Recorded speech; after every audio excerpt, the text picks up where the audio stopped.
বিপন্ন জাতের গোটালি মাছকে দেয়া হচ্ছে হরমোন ইনজেকশন। সেই মাছ নিয়েই চলছে নানা গবেষণা। সেই গবেষণারই ফল কৃত্রিম প্রজননের মাধ্যমে বিপন্ন এ মাছের পোনা উৎপাদন। নদীতে অপরিকল্পিত বাঁধ নির্মাণ, প্রাকৃতিক দুর্যোগ, জলাশয়ের দূষণ এবং ক্ষতিকর জাল দিয়ে মাছ ধরা সহ নানাবিধ কারণে বিপন্ন হয়ে পড়েছিল গোটালি মাছ।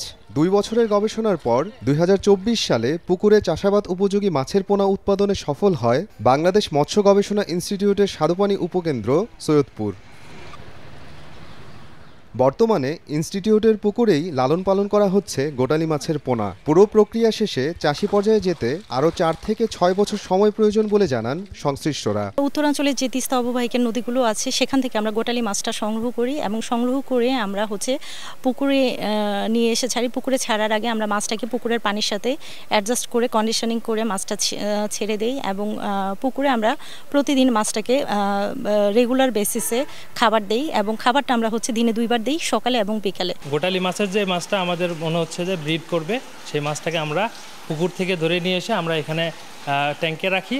ট্যাঙ্কে 6 থেকে 8 ঘন্টা অভ্যস্তকরণের পর সেটাকে আমরা বিভিন্ন হরমোন ট্রিটমেন্টের মাধ্যমে আমরা ইনজেকশন করি, যাতে করে মাছের ডিমটা খুব দ্রুত ছাড়ে। ইন্ডিস ব্রিডিং করানোর পরে আর কি, তারপরে আমরা এগের বিভিন্ন স্টেজগুলা, যেমন একটা যে ফার্টিলাইজেশন হওয়ার পরে যে ফার্টিলাইজড এগ সেটা তারপরে আমাদের যে ক্লিভেজ স্টেজটা থাকে, তারপরে ব্লাস্টুলা, গ্যাস্ট্রুলা, এই নিউরোলা, অর্গানোজেনেসিস, এই স্টেজগুলো আমরা 12 ঘন্টার মধ্যে বিভিন্ন স্টেজগুলো আমরা এটা ডিমটা ফার্টিলাইজ এগটা কালেক্ট করে এটা আমরা মাইক্রোস্কোপে দেখি যে এখন কোন স্টেজে মাছটা এখন কোন স্টেজে আছে। IUCN এর 2015 সালের প্রতিবেদন অনুযায়ী প্রায় 64টি মাছ একদম ক্রিটিক্যালি এন্ডেঞ্জার্ড বা এন্ডেঞ্জার্ড পর্যায়ে আছে, যে কোনো সময় প্রকৃতি থেকে বিলুপ্ত হয়ে যেতে পারে। সৈয়দপুর উপকেন্দ্রটি প্রায় ইতিপূর্বে 11টি মাছের কৃত্রিম প্রজনন করতে সক্ষম হয়েছে।